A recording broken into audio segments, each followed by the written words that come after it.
Alright guys, so today I'm going to go ahead and cover basic haircut. It's going to be a number 2 all around. Go ahead and apply the neck strip. Head down.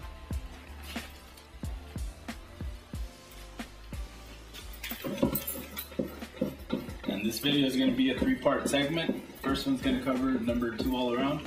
Going to talk about how to go with the grain, against the grain, different textures of the hair. Second part is going to be a taper fade. He wants a side taper, kind of low. He doesn't like it too high.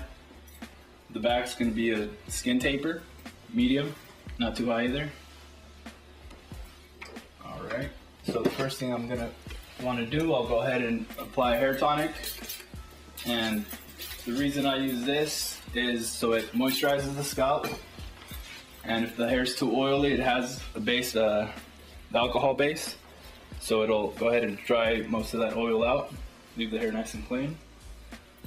That way when I cut, it'll cut everything off pretty smoothly. And while you're doing this, another thing you want to do is you want to go ahead and inspect the hair. Pay attention to the direction of the hair, how it's going down. See where the spiral is on his head. You see it's right up top. Make sure you're paying attention to all that. Also want to look for any scars, moles, anything that'll get in your way as far as fading. So go ahead and comb everything down. All right. Now I'll go ahead and go over it with the number 2. And like I said, I'm going to be going against the grain.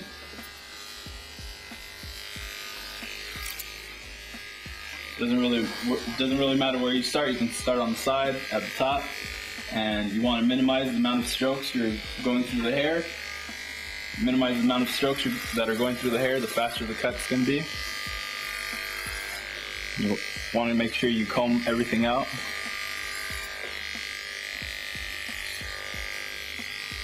Now in back of the ear, you see that the hair kind of grows at an angle. You want to make sure you follow that since you're going against the grain. If you don't hit it against the grain, the hair is going to be different lengths, so you want to make sure you're cutting against the grain the entire time.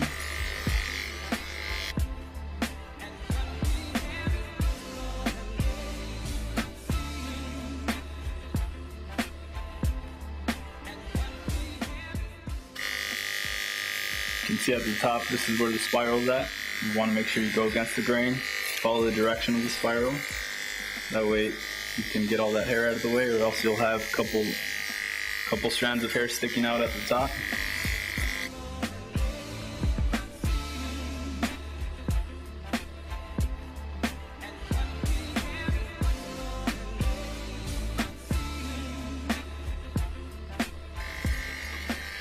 Then there's another technique in case there's a couple stubborn parts of the head that you're not cutting very well. Another way to do it with longer hair, you can go ahead and just comb it through and follow with the clipper, and it'll pick everything up. For this specific cut, I don't really need to do that because it's pretty much cutting everything with the number 2.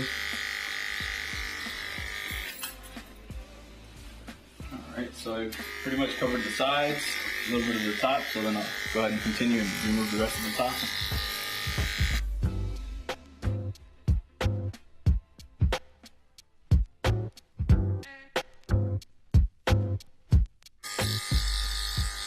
Alright, everything's pretty much done. Right now it's just touch-up work. Go ahead and look for a couple hairs sticking out, see which ones are uneven. You just go ahead and go over everything, make sure everything's even. Like I said, you gotta brush all that loose hair off, or else it's gonna get in the way and it's gonna give you an illusion that it's not even. Brush everything out.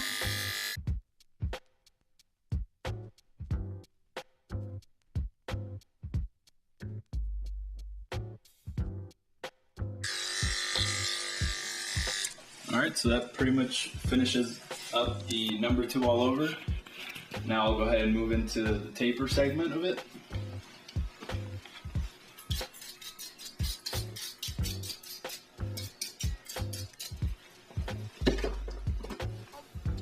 Alright, so now I'm going to start making a guideline. First line I'm going to want to make is going to be either you can start on the sideburns or the neck. I'll go ahead and start on the neck since he likes to have his neck taper bald.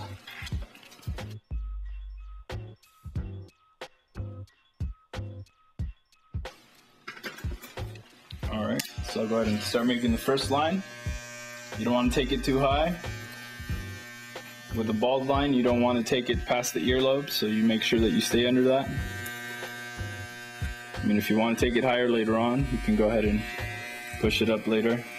But for the initial line, you want to start kind of low, that way you don't mess it up. And the line doesn't have to be perfect. The straighter it is, the harder it's going to be to take out. I mean, I can go against the blade this way and it'll be harder to take out, so I like to go ahead and flip the machine upside down. That way the line's kind of faint, it's not too detailed in there.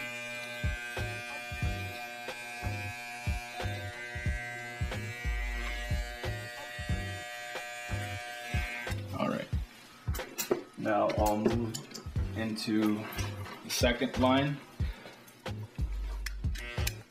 Usually people like to make that number one line, or sometimes they'll continue in a couple levels. I like to keep the levels limited, so I just went ahead and made that skin line. The second one's going to be a number one, and with the Fat Master blade, first notch is equivalent to a number one, the last notch is equivalent to a number two. So I'll go ahead and create the first line with that number one, or that second line. And for this one, I'll take it about an inch, a little bit over an inch.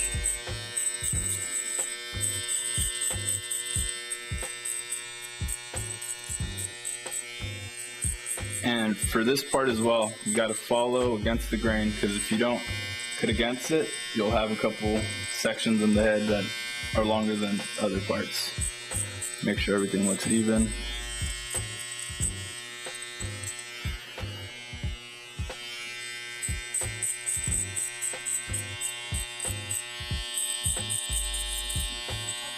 And what I'm doing with my thumb up here, I'm making sure the skin's stretched out.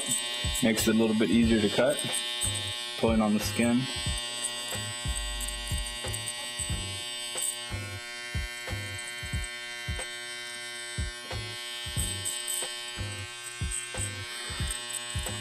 Alright, so instead of continuing to make a third level, I'll go ahead and just open it all the way up. This is a number two, so we did a number two all over. So this probably won't cut very much, so I'll go ahead and drop it one notch, and I'll start blending the top of it. And I'm going to be doing a reverse blend, so I'm going to blend it from the top down into this line, remove this line, and then I'll go ahead and finish that last line at the end. And you're not really going to be able to notice this line because I'm not really creating the line. I'm kind of creating a wall, that way I don't go too high with the taper. I pretty much finished up that invisible line, so then I'll go ahead and drop it a little bit more, and then I'll continue doing it. And I need to make sure I don't go past where I just went, or else I'll make another line. It's the last thing I want to do, so you want to make sure I stay underneath it. And as I go further down, you'll see it start to blend. You can probably see it now.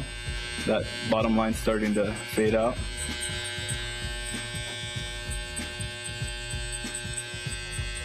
So the thing you want to keep in mind is, if you don't put a line in, you don't have to take it out. And I like to start off with a couple lines at the bottom just to kind of give me a guide. But towards the top, I don't want to put any more lines, because then it's just more work for me to do.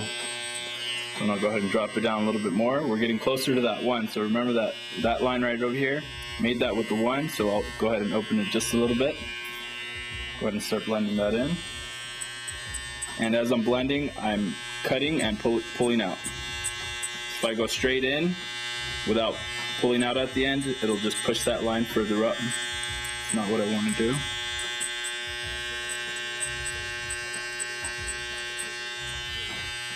Another useful thing is using the corners of the blades. You don't have to use the entire blade. If you want to get in a certain area, you just use the corners.